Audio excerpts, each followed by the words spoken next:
Joy Maa Kamakhya. It has been some days since I last made my video, after which I was busy traveling to different places from Ujjain to Haridwar and Badrinath, etc., both for my own sadhana as well as some specific purposes. So I would like to draw your attention to the fact that my book has been republished, since there were many emails asking the same question. Adhyatmikta, which is basically a exploration of the various spiritual concepts that we encounter, which I understood the way I did through as I went along my path, both through my own experiences as well as observing other people. So it contains, first section has different small sections, small bits on the importance of guru, what are the different ways, what are the different options of gurus that one may have, and what if one does not have a guru, how does one test a guru, etc. Then different types of sampradayas, what is the necessity and importance of having a sampradaya, connecting to a sampradaya. So like this, there are various kinds of more or less generic spiritual topics which will be encountered by just about anybody who enters into this path. And so those topics have been dealt with in a more concise manner, based on my own experiences, as I mentioned, as well as observation of other people whom I have encountered and met in these years, over the years. So those sections were not written down in one day, they were collected over periods of time. I used to take notes of these various experiences or various understandings. As my own understanding became clearer, I used to write them down. And that's how that first section was compiled later when I decided to publish as a book. The second half of the book contains focused essay like larger writings on the various Hindu deities. Some of them are well known and very common devatas that are there, while there may be a few which are more of the tantric orientation, which is not commonly known or worshipped, but they still come within the larger Hindu ambit of deities. So if you're interested, you can get the book from Amazon, and I hope you enjoy reading it. There have been many emails asking about the upcoming Ambubasi mela in Kamakya. So every year it starts on 22nd of this month and till 26th. There's a huge gathering of people, exceptional amount of crowds during those 4 days, and the main garbhagriha of the temple will remain closed, so you will not be able to enter into the have darshan during those 4 days. So generally people come there, spend those in earlier times. There used to be a lot of restrictions in those 4 days, specifically that many times in eastern India specifically, women used to consume only vegetarian food in those 4 days, ensure that they do not go out. Even the deities that are there, apart from the Nitya Puja that used to happen a little bit, otherwise the deity used to be kept covered. All the deities during those 4 days used to be kept covered, so that there is no public darshan of the devatas. Whereas the Nitya Puja would happen, even now in the shrine of Maa Kamakhya, the Nitya Puja happens, but average people, the other people, normal crowd is not allowed to enter into the garbhagriha during those 4 days.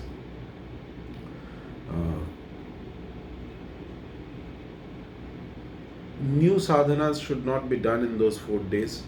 Specifically, if somebody is going there, has any connection to Kamakya, it's best to avoid any new sadhana. Just carry on whatever you are doing normally. Just carry on that without doing anything specific, any kind of extra effort or extra kind of upasana in those 4 days should not be done.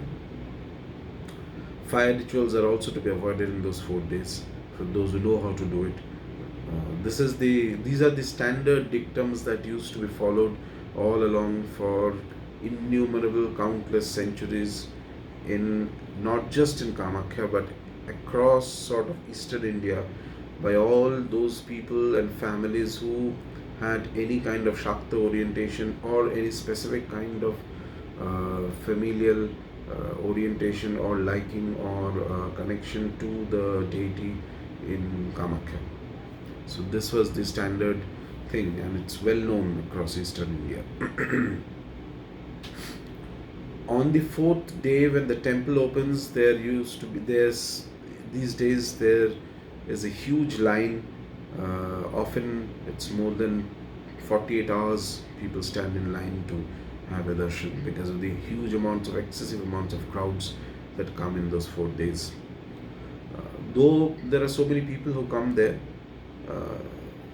unfortunately, I think 90% do not have an understanding of what these 4 days are, and they come more or less because it is projected across these days as some kind of a huge festival that is happening, which is there. It is a festival. There are a lot of, it's like a mela, and there are a lot of things that are sold, and various kinds of ingredients and items are found in those times, and people from all over, specifically those who have an interest in tantra, agor, and these kind of paths, gather together.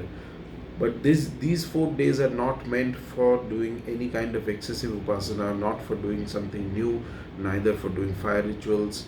So one has to be careful in how one approaches these 4 days. Nitya Upasana, of course, has to carry on. That is one thing one must understand, that at no circumstance the Nitya Puja that one does, whatever deity one practices, whatever mantra sadhana one is doing, that should not stop. That has to go on. Other than that, there is no further extravagant, new or stronger sadhana or stronger sankalpa that is taken in those 4 days.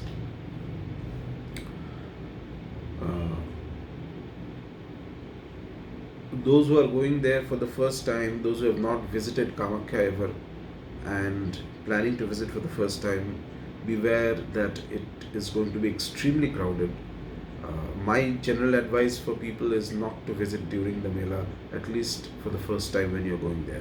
It's better to go there at other times, have a proper darshan, do the normal your sadhana, parikrama of the deity and whatever else you want to do, or if there is any specific pujas you have in mind, you need to, or any kind of prayers that you have had, and you need to get those pujas done, then do that. Have darshan of the main deity and the Dasamahavidyas and everything. All this is possible when you go at a time when it is less crowded than these 4 days, because these 4 days there's huge amounts of crowd, huge. There's not even a space to set foot in the mountains almost. And for those who have already gone there many times and are keen to visit during the Ambubasi mela, well, best of luck. So I'm sure you already know, or you have a plan what you want to do there. Okay, apart from this, there is a third category of emails and messages that I received, especially after the 2 podcasts that have been released very recently, one in Hindi and one in English. And though there is some overlap of topics, but still there is some places where which is focused more in the English podcast and some in the Hindi podcast.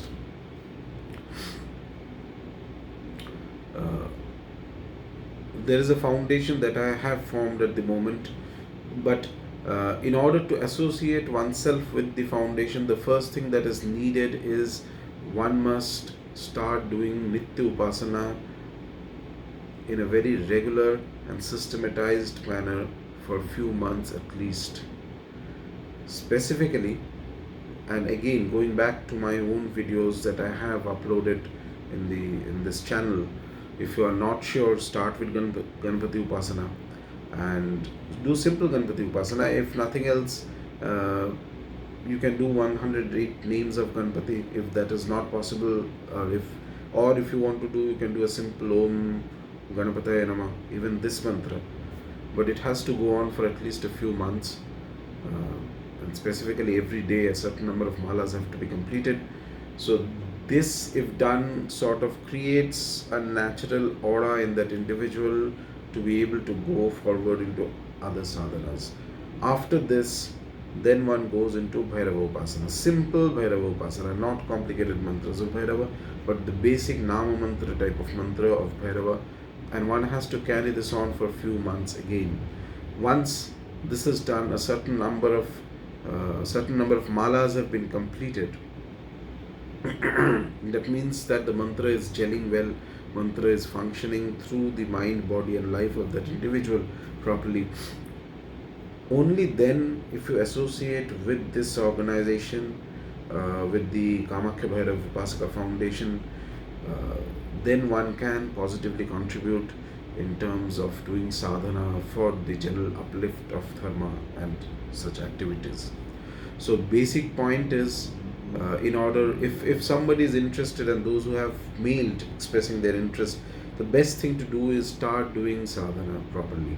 Start doing sadhana. If you do not know what to do, start with Ganapati. If you have already been doing Ganapati sadhana and other things, and you want to directly jump into Bhairava Upasana, then go and check my videos on the Bhairava Sadhana. Simple Nama mantra of Bhairava. Start doing that. Few malas every day. Keep a note. Carry on for a few months till the time you hit at least 1000 malas of the mantra. Simple mantra, no complicated mantras. Om Bhairavaya Namah, just this much. Complete at least 1000 malas, at least 1000, sometimes even more. So as you keep doing it, you notice what changes are happening. Is your meditation becoming stronger? Is there any other kind of changes that are happening in your life? So make note of all this. Only then, if you have been doing it this way, after that you send an email to the mail IDs that I have and mentioning how many malas you have done, etc. And then going ahead, the next steps come from there. So basically, those who are connected to this foundation, on Ashtami Tithis every month, on Krishna Paksha Ashtami Tithi, we collectively perform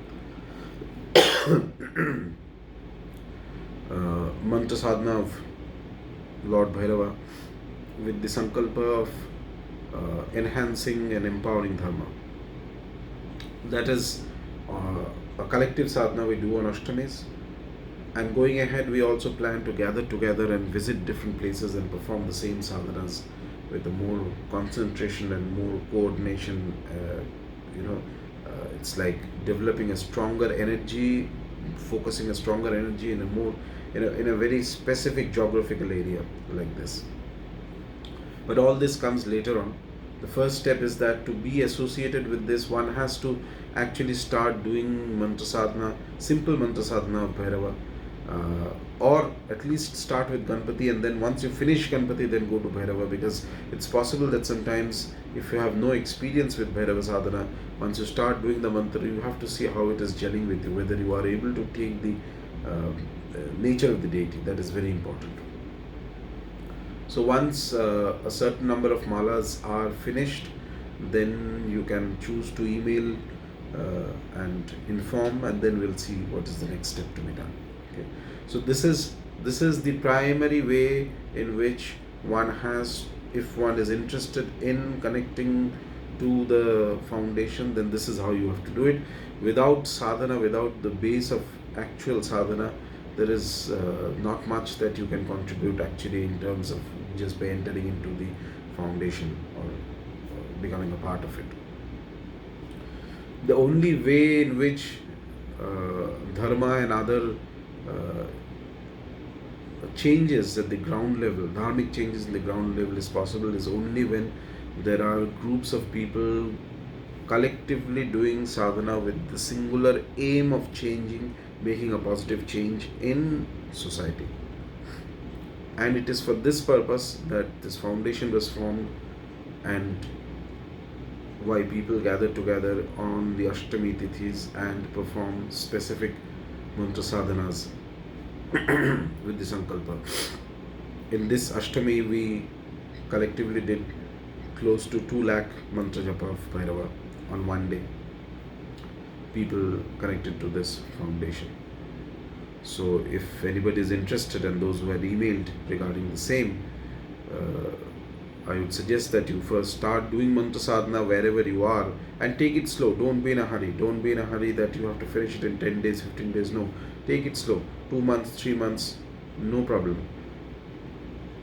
If the aim is not to have a lot of people, but the aim is to have quality people, people who can do actual sadhana, because only via actual sadhana can any positive change be affected around us. That's all for now. I'll see you again in another video soon. Jai Mata.